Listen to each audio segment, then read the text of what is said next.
Yes, we're back again. Kristi and Katie, your crime time friends. Stories, justice, laughs collide. True Crime Squad, come join the ride. Grab the clues, let's take a stand. For victims' voices, hand in hand. True Crime Squad, it's time to shine. Season 6, your turn, your time. True Crime Squad, where justice meets hilarity. Hey everybody, welcome to the True Crime Squad. I'm Kristi Brower, here with my sister, co-host, and partner in crime, Katie Weaver. Hey Katie. Hello. How's it going? Going good. Spent the entire day working on pottery and ceramics and Fun. cleaning stuff and putting it in the kiln and so on and so forth. Yeah, nice easy cool. day. Yeah, we'll take it. Sounds like fun. Sandy has deigned to join us today. She missed the show last night. Yeah, Off somewhere, being a cat. doing kitty things. But she's Yep. back. But Mimi is also in here, and Sandy and Mimi fight over me, so we'll see how this goes. Well, okay. They're very naughty. They fight and slap each other when one of them wants to sit with me, and they can't both sit with me. They can't tolerate that. It has to be one or the other. They're shitheads, Mhm. Well, it's Thursday. It's the last day of the week for us here on True Crime Yeah. Squad, and it is also Transgender Day of Remembrance. And so, of course, we're going to be honoring that day as we do every year. But we're going to start off. Katie, I know you have some WTF news for us. Yeah.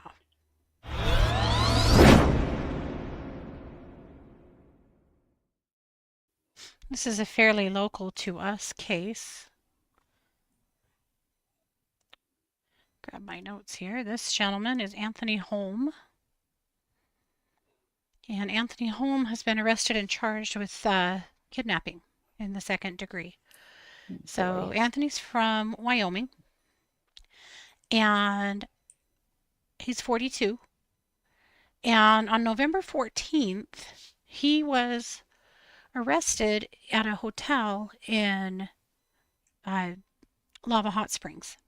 Lava is a little resort town that we've been to lots of times. We've talked about it here on the show. This is where Ligertown happened. If you remember our Ligertown coverage, this is where Ligertown happened a very long time ago.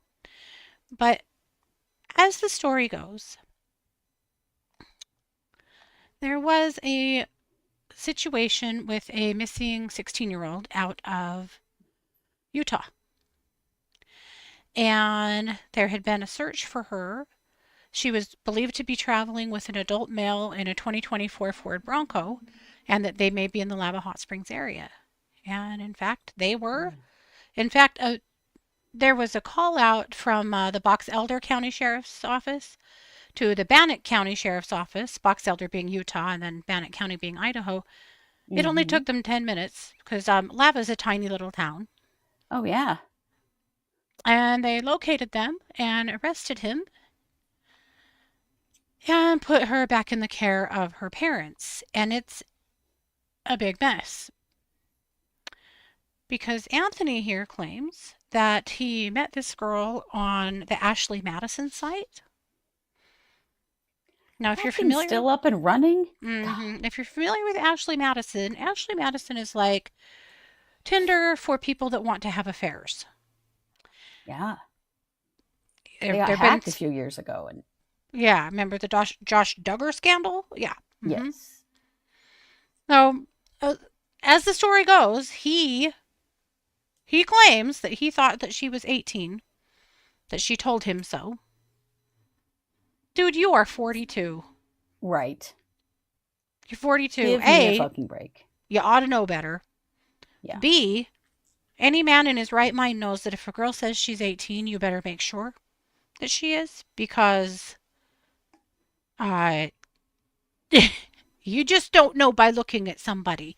And 18 is almost 17, Maybe date adults, because you're an adult, you asshole. And that's the biggest one. Maybe date adults. Yeah. So she claims that there's been some abuse in her home and she doesn't want to go back there, and that's why she connected with him. She didn't want him to be arrested. She claims that this wasn't his fault and whatever. Of course she said that. This is She But is she a is a child. child. Yeah. She is a child. I mean, was he not suspicious at all when he had to pick her up in Utah? Like, what was the situation? I mean, was there I'll meet you at the bus stop or at the corner or at the Maverick? Like, wasn't he suspicious at all? That maybe something here wasn't as it seemed?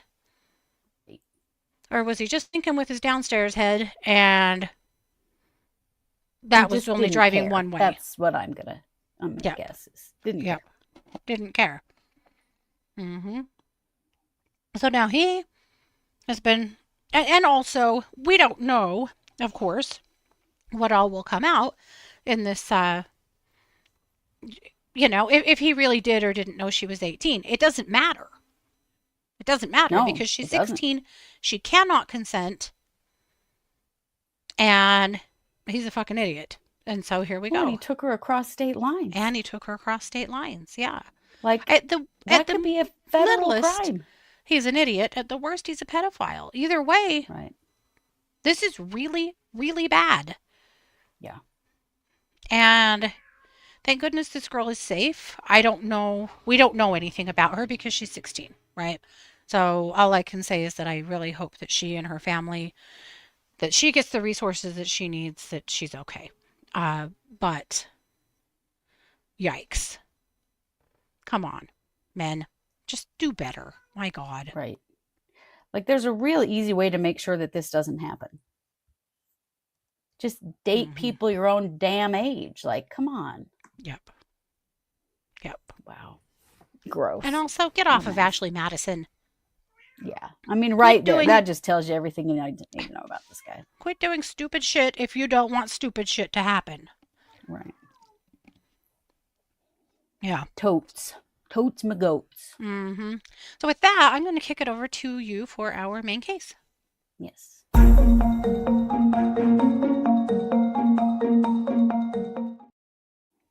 So, as you may or may not know, today is Transgender Day of Remembrance, and this is a day that we always mark on the show.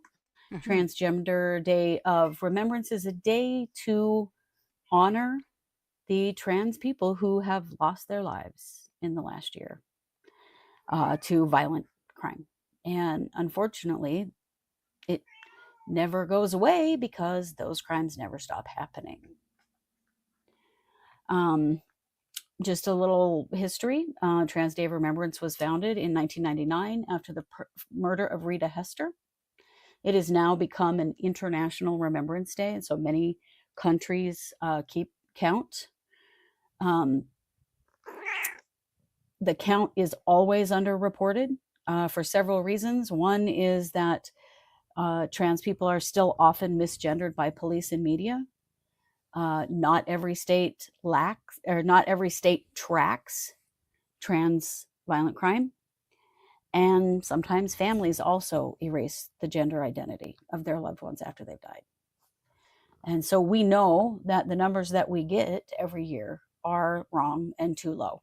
But we still want to mark them and recognize what a hideous problem we have with the murders of trans people. And when I say the murders of trans people, this is the murders of people who are murdered for being trans, for simply existing as they are, the way that they want, the way that they choose, going by the name that they choose, going by the gender that they choose, because they have every right to do that, meet their death for that. Every year, it happens everywhere. So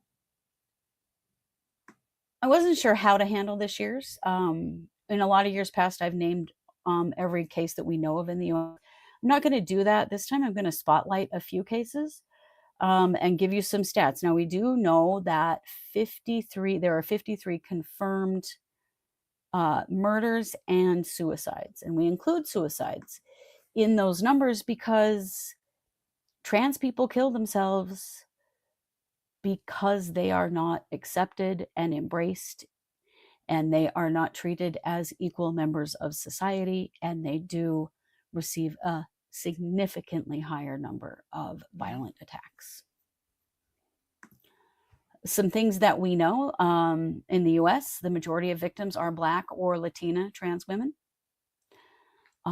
Often the perpetrator is an intimate partner, or it is a hate-motivated attack by someone who sees them and doesn't think that they should be allowed to exist as they choose to. Yeah. So let me tell you about a few. And I would love to give you photos of these folks, but I can't because I can't find any. And that's the other problem that we have, is that these cases are often very underreported by the media. And so I'm going to give you 5 cases today, and I couldn't find a confirmed photo of any of these individuals. Yep. First is Amari Momo Haynes. This was in Dallas, Texas. Amari was a 22-year-old Black trans woman. She was found shot in a parking lot in January of 2025. Police initially misgendered her. The community pushed investigators to treat the case as a hate crime, but there has been no arrest. The case has been used to highlight failures in Dallas PD's gender identity reporting reforms.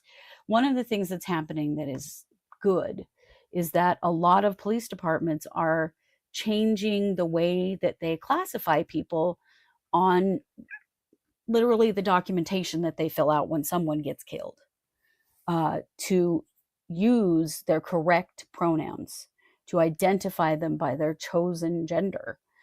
Because if they don't do that, they're lost in the system with the wrong name and the wrong pronouns. Right. So this case was used to highlight that there are problems in the way that gender identity is reported in crime victims in Dallas, which is good.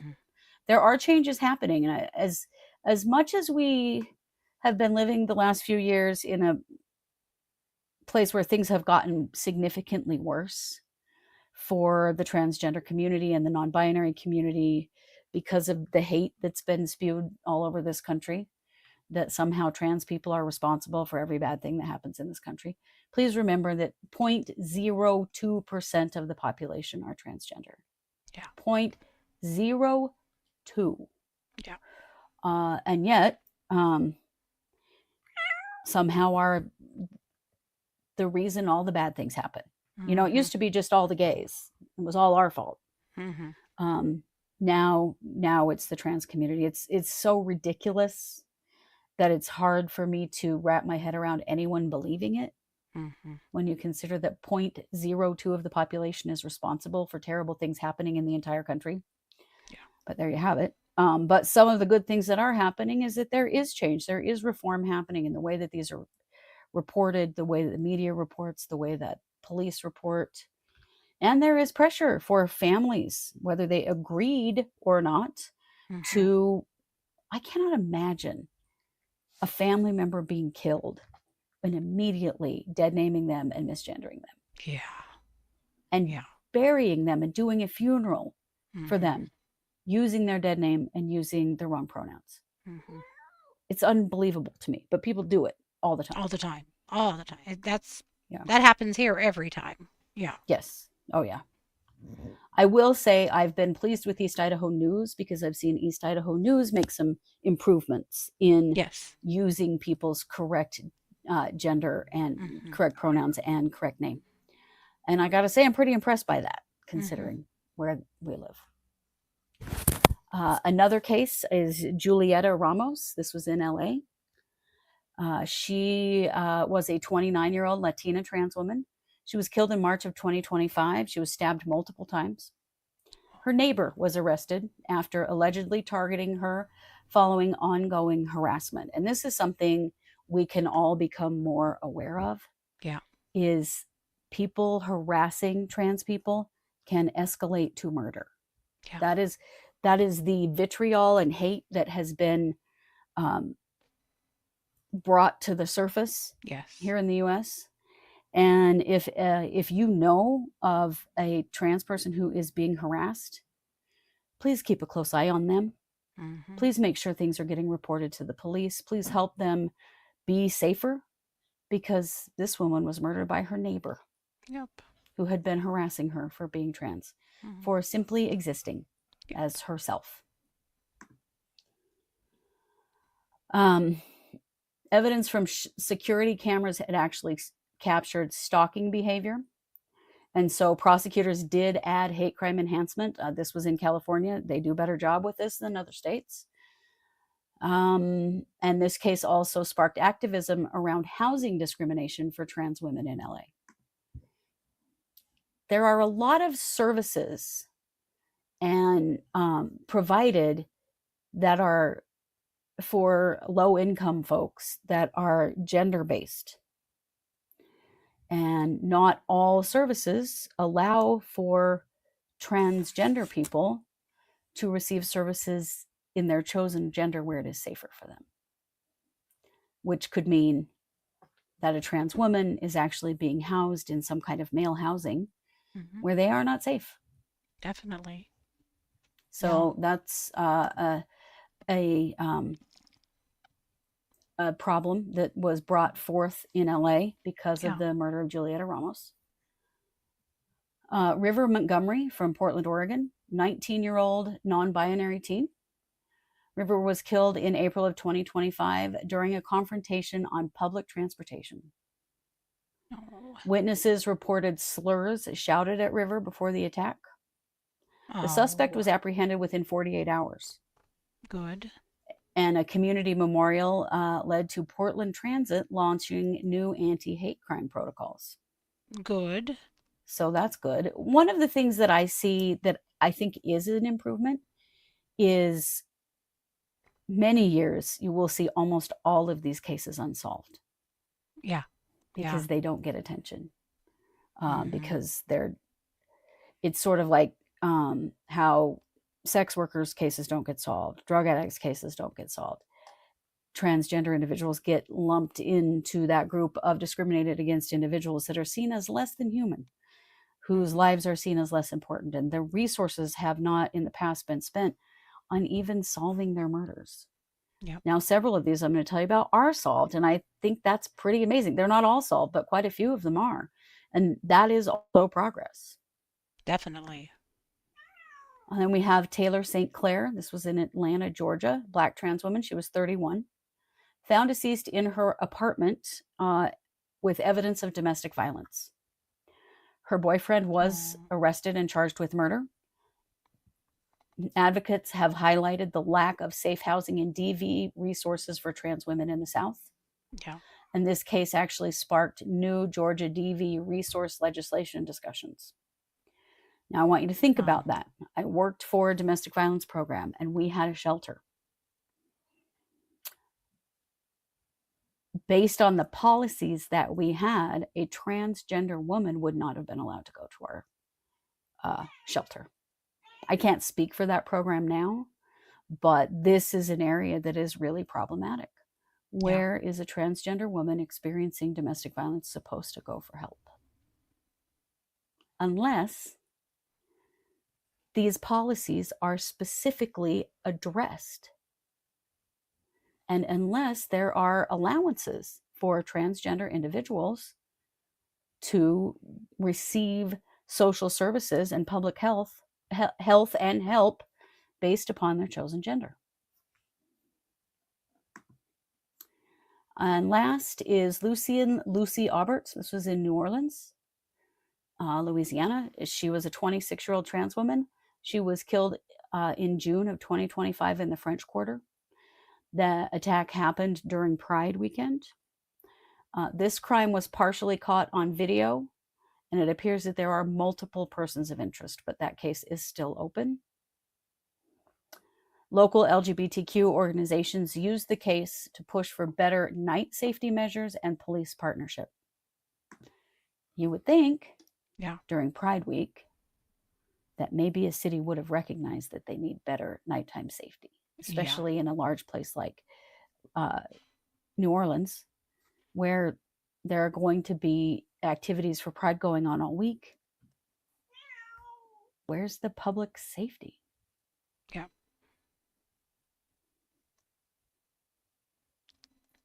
Seems like that should just always be built in. Right, it should. And you're right, Yeah. Kristi. Kristi says it seems like there is a reactive response to these crimes.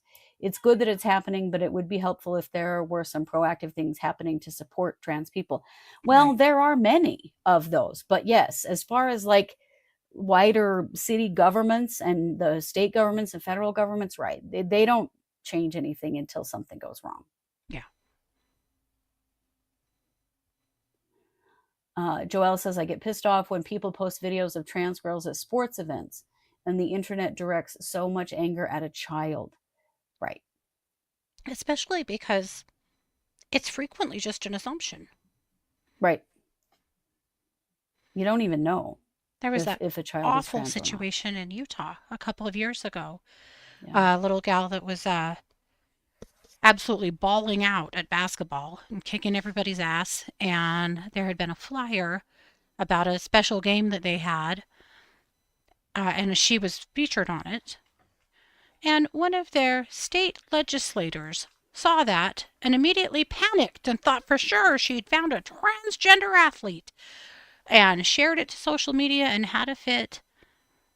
That school had to close for days because of bomb threats. That child and her family had to hire security because of death threats. Yeah. The special game didn't happen because they couldn't play it because of threats of violence. That girl wasn't even transgender. She wasn't even transgender. It wouldn't have mattered if she was, but she wasn't. But And the assumption. some wild ass adult thought that this was her crowning moment and absolutely sicked hell down on that whole community. I mean, people have lost their damn minds. To play basketball. God. She'd done nothing wrong. And just leave children alone. Yeah. Their genitals are no one's business. Mm-hmm. It's so weird and creepy to me, the Mm-hmm. focus on kids and trans kids in sports, and this focus on what's in children's pants Mm-hmm. is terrifying to me. It's disgusting. It's just further proof to me that we are being led by pedophiles. Mm-hmm. How many more do we have to see in our local governments, our state governments, our federal government to go, my God, there are a lot of pedophiles in power. Yep. Yep. Right. Oh, no, that family never got an apology. Are you kidding me? Oh, no, she totally downplayed what she said. She deleted the post. And then she was like, well, how was I supposed to know this would happen? I was just asking a question. You know, Lying. the unspoken question of, does this child have a vagina? Yeah. Yeah. Yeah. So wildly inappropriate. Yeah. To have been asking in the first place. Yeah. Horrific. Yep. Right. Adult women just going to the bathroom in public places that are getting chased down by scary men screaming at them because they don't think that they look feminine enough to be in the bathroom. They think maybe they're actually transgender. Yep. And we think that trans people are the problem. Mm-hmm. Right. Yeah, Give me a good. break. Macy, thank you. She said that politician is no longer in power. Good to note. That is awesome. I'm glad to hear that. Some patterns that we see. Consistent misgendering in police reports is still happening all over the country. Underreporting in states without gender identity tracking. It's worth finding out. Does your state track the gender identity of crime victims? Is it even in their stats? Right. Because a large number of states do not track that. And that's one reason why we know that these numbers are way underreported, is because if the state doesn't even track the gender identity of a human being, then we'll never know if the victim was trans or not. Yeah. Yeah. Oh, Macy said her name is Natalie Klein. She should be named. Absolutely, she should. Oh, thank you. Amen. Yes, I remember that name now that you say it. Natalie Klein, you're an idiot. Yep. High rates of violence connected to intimate partners, neighbors, unhoused situations, and harassment escalating to fatal attacks. These are the most likely scenarios in which abuse and physical assault and murder occur for the trans community. Lack of protection for trans people who report stalking or threats. Yeah. Cops tend to not really give a shit or help in stalking situations where a trans person is involved. Hate crime enhancements are often inconsistent across states, right? Oh, yeah. Not all states include gender identity in their hate crime laws. And I think that hate crime laws should be federal. I think we should have federal hate crime laws that are across the board. And if you commit a hate crime, that it is a federal charge. Yeah. It needs to be the same for everybody. Yeah, it does. Rosanna said, the obsession with bathroom use is scary also. I have never once worried about what or who someone in the stall next to me is, what they're doing, but I would be concerned about an old white man following me in there. Right. Yeah. We've all been peeing next to trans people all our lives. Right. And we didn't even know it. Probably just didn't know it. Yep. Yeah. And it didn't matter. And no one cared. Because it's not trans people attacking children. No. We know who it is. Here are some progress and positives in this year. More jurisdictions now allowing chosen names on police reports, so that is improving. A handful of states, California, Washington, and Massachusetts, added gender identity to their homicide database so that we even know if this person was trans or not. LGBTQ liaison units are expanding. So some police departments actually have an LGBTQ liaison unit that can bring officers in when the victim is from the LGBTQ community, to make sure that things are being happening correctly and their rights are being protected. Federal hate crime training programs have actually increased in 2025. Good. That really surprises me, honestly, considering Me what's too. going on with our justice system federally right now. That I'm pleased about that. Me too, but we'll take it. Transit systems launching anti-bias protocols after high-profile 2025 attacks. Well, where the hell have you been? Yeah. Because there are murders of trans people on public transit every year. Every year. Yeah. Yeah. Every year. So at least some places are catching up. Here are some actionable things for you to think about, takeaways for you. To support local trans-led organizations. There are some everywhere. We even have them here in little tiny Idaho Falls. There are trans-led organizations all over the country that are working to make things better. And supporting those organizations and being an ally to those organizations, really important. Yes. Challenge dehumanizing language whenever you hear it. Whenever you hear people dead naming or misgendering someone or calling someone an it. This is one of the most disgusting things I've ever heard. And it happens still all the time, is that some folks just resort to calling trans people it. And as we know, it is not a pronoun that human beings use.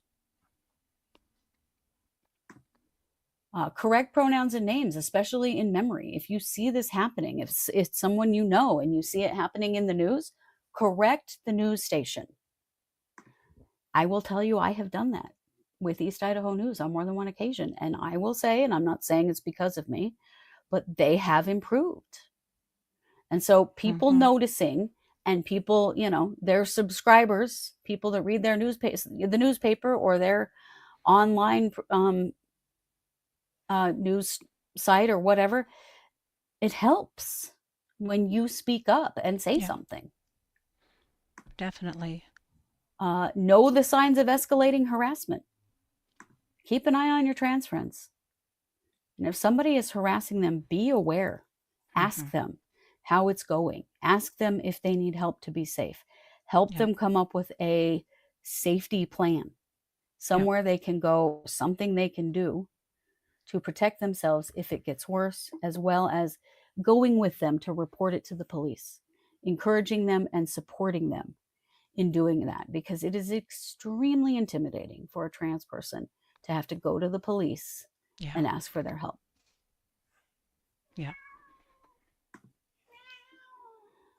And advocate for gender identity included in all crime reporting. This is so important for us to recognize in like our local elections, local sheriffs, judges, prosecutors. These folks need to know. We don't want people being dead named. We don't want people being misgendered in our criminal justice system. Yeah. That we expect respect. Yeah. Absolutely. And correctness. Yeah. Yeah. So, we honor them by speaking their names, learning their stories, and demanding better. That is how we help make things better for the trans community. Yep. So we have to keep talking about this. It's why we do the show every year. Mhm. Sadly, I will tell you that it will be one of our least watched Yep. and least liked show. Mhm. And we'll catch some flack from somebody on the internet for it for sure. Oh, And yeah, I don't have to care. say, I'm disappointed, and Katie and I talked about this earlier, that there are very few true crime podcasts that acknowledge Transgender Day of Remembrance. And when you consider that this is a specific group of people that are targeted and murdered for being themselves every year, you would think true crimers would be all over this, wouldn't you? Yeah. Well, most of them aren't, Yep. which I think sucks. Let me tell you a little bit statistically about the folks who died this year. There were 27 violent deaths and 21 suicides. Of the violent deaths, 21% were trans, or 21 of the 27 were trans women, 3 were trans men, and 3 were non-binary.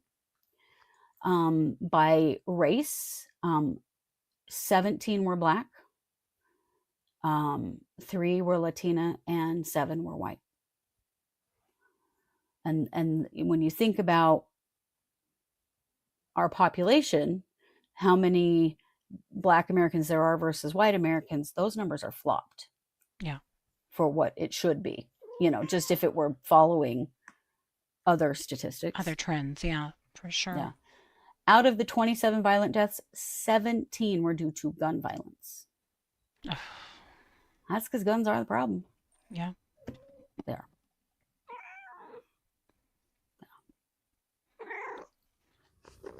So, that is, well, one last thing. 61% of those lost to suicide in the United States this year, and this number is so poorly reported. This number is way higher than 17 individuals, but 61% of them were trans youth ages 15 to 24. Wow. Yeah.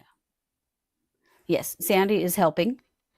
Sandy is really very a lot. concerned She about has this issue, plenty as you to can say. tell. Mm-hmm. She always has so much to say, don't you, ma'am?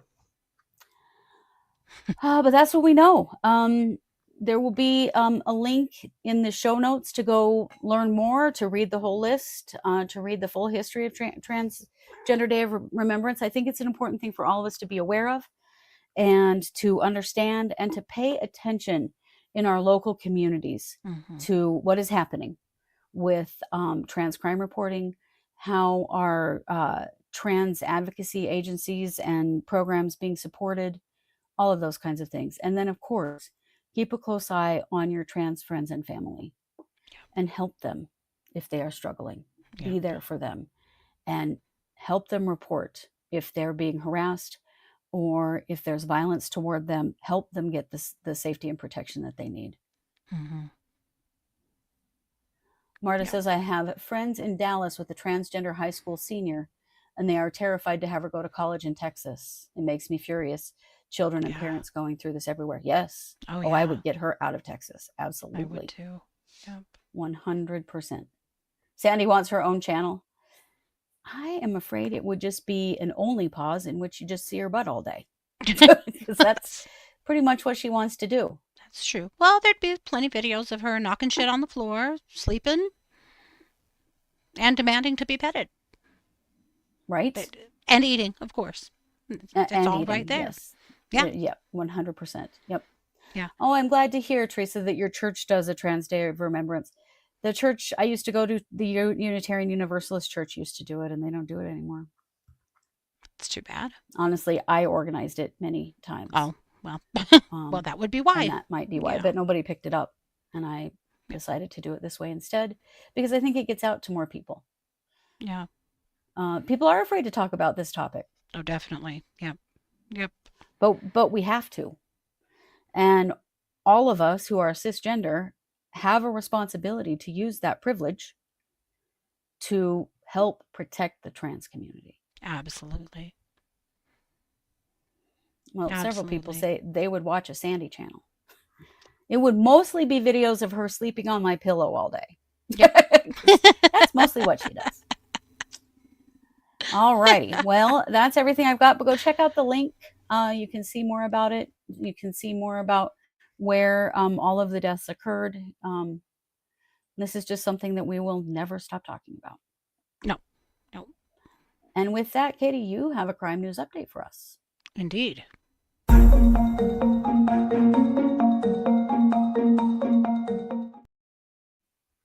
You may have heard about this case. This is Anna Kepner. Anna was 18 at the time of her death. I want to give you a timeline of events. I almost brought this a few days ago, and I decided to go ahead and wait until the cause of death was released. And then today there was another update that I went, nah, we're going to get into it and just continue to track it as we should. So Anna is from Titusville, Florida. She was a student there, a senior, straight A student, varsity cheerleader, gymnast, and wanted to join the military and become a canine police officer. Oh. Big plans. Yeah. Anna went on a cruise recently with her family, and she was with her dad and some step siblings. They were on the ship, the Carnival Horizon. They left from Miami. This was a Caribbean cruise, so they were stopping at Cozumel, Mexico, among other places. So Anna and her family are aboard the ship. They're doing their, their cruise thing. And on the 6th of November, at dinner time, Anna was feeling unwell and decided to go back to her cabin and go to bed. Anna was sharing a cabin with her two stepbrothers. And so she went back to her cabin and went to bed. And the next morning, one of the stepbrothers reported to parents that we can't find Anna. So there was a huge manhunt on the ship for Anna that went on for quite some time until, unfortunately, someone cleaning Anna's cabin found her body stuffed under her bed, wrapped in a sheet, deceased. There have been some reports that she was also covered in life jackets, but some reports are saying that and some aren't, so take that with a grain of salt. But Anna was found dead on the ship. Horrifying. My God. So Miami-Dade, they're putting the time of death at 11:17 that day, though I think that may change. That was preliminary, and there's a lot still happening. On November 8th, they returned to Port Miami to transport her body back to the States. The FBI has gotten involved because this, of course, was in international waters.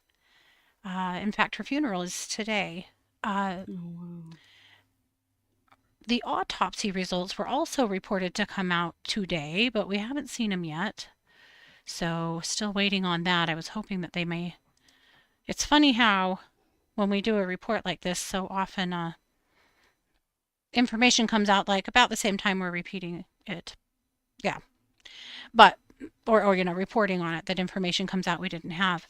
But what we learned today, and this was actually through an emergency custody petition from Anna Kepner's stepmother's, her step sibling's father has filed with the courts an emergency custody filing because they believe that their children may not be safe. But we've also learned from that filing that the 16-year-old is a person of interest.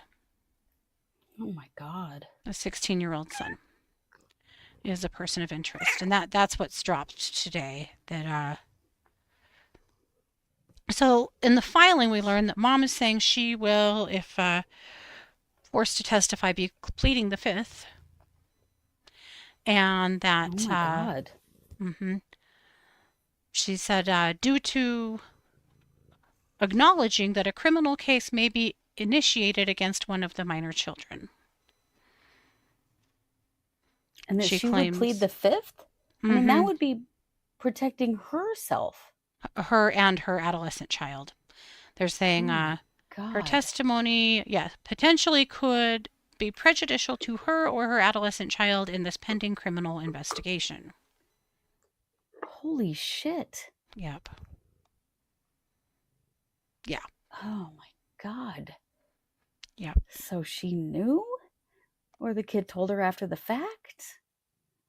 Like, what the hell? Right. Right.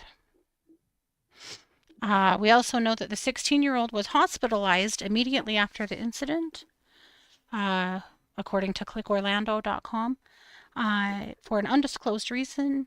We also know that in the filing, Shauna Kepner says that the 16-year-old son has a psychiatric appointment early next month. And we know that the 16-year-old is currently living with a relative that, in returning from the cruise, they were not returned to their parents. So they've separated him from their siblings. Mm-hmm. He was evaluated, likely in a psychiatric hospital. Yep. Holy shit. Yep. The mom pleading the fifth. What? Yep. And you're going to protect your 16-year-old if he murdered his stepsister? That's Right. the worst thing you could do for that child. Right. The worst thing. Wow. Yeah. So what the hell is really going on? And we don't know anything about if Anna had any kind of injuries. They have not released. There are some reports saying that she was unclothed, but again, I don't think that's verified. But that's like all we know. So again, they were saying earlier this week that the autopsy would be released likely on Thursday, but we may not see it anyway, depending on what the investigation looks like and what they're going to do. Yeah. So yeah.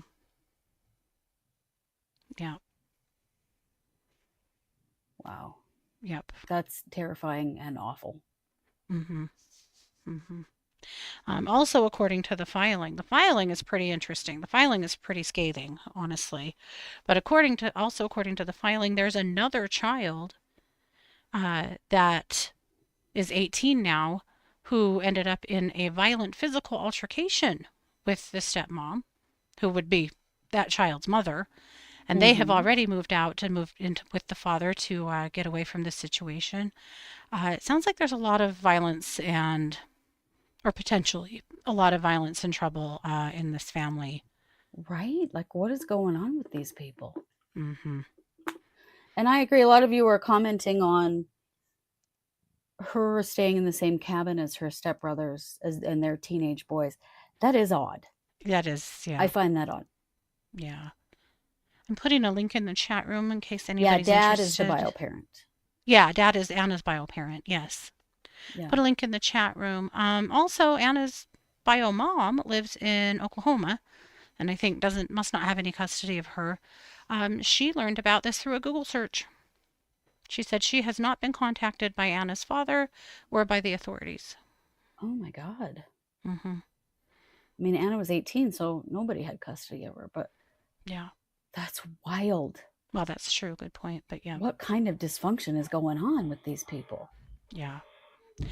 I don't know. How scary. But the whole thing is just really odd. It's really sad, incredibly sad.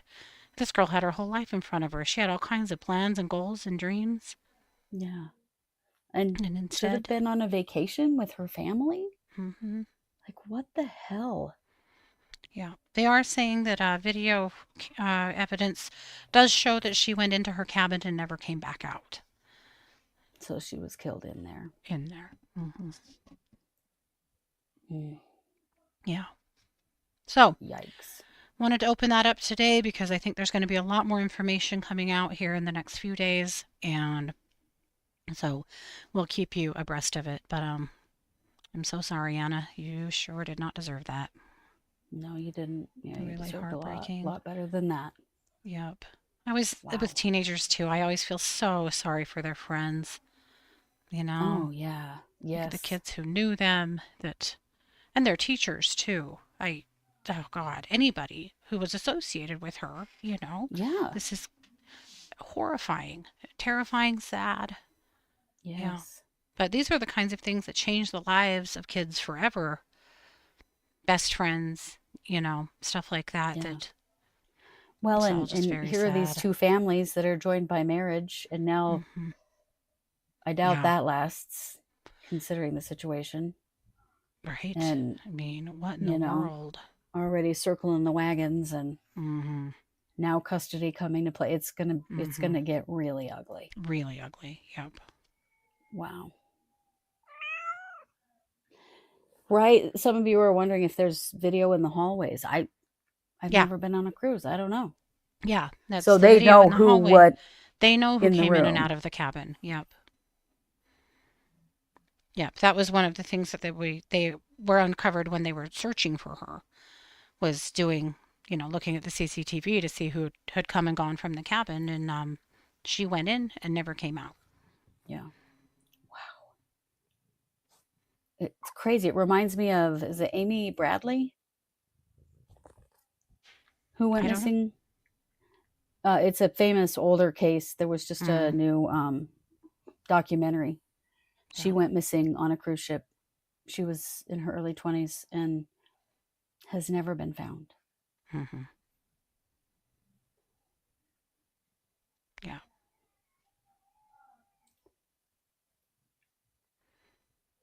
Yeah, a lot of you are saying there's CCTV everywhere. That's good. Yes, Amy. Right. Yeah. It's similar, except that at least they found her body this time. And Right. she's never been found. Right. Right. Yeah. The whole thing is weird. And several of you are saying like the boundary issues of putting them all in the same room is concerning. It really is. Yeah. Yep, definitely. Joelle says, I would have spent the cruise in the brig versus sharing a tiny room with my brother. He would have also been horrified. I love him dearly, but no. Right. That's funny. Wow. Yeah, for well, sure. I hope this comes to some resolution, and hopefully that, Amy Bradley, that's what I thought. Yeah. And that I hope the other kids are safe. Yeah. Yeah. Yep, sad deal. So we'll keep you updated. Yes, we will. All righty. Well, thanks for joining us last night for the watch party. Those of you that did, that is quite a story. If you haven't seen The Perfect Neighbor, that is a very interesting way to film a documentary. It was all by body cam. It was all body cam footage. That was wild. Yeah. Absolutely wild. Yes, it was. Holy moly. Yeah. So check that out. Well, we will be back next week on Monday, Tuesday, and Wednesday. And then we won't be here on Thursday because it's Thanksgiving here in the United States. So we will have lots to bring you for the first 3 days of the week. So don't miss that. And you know it. We are the True Crime Squad. Thanks for being here. Take care.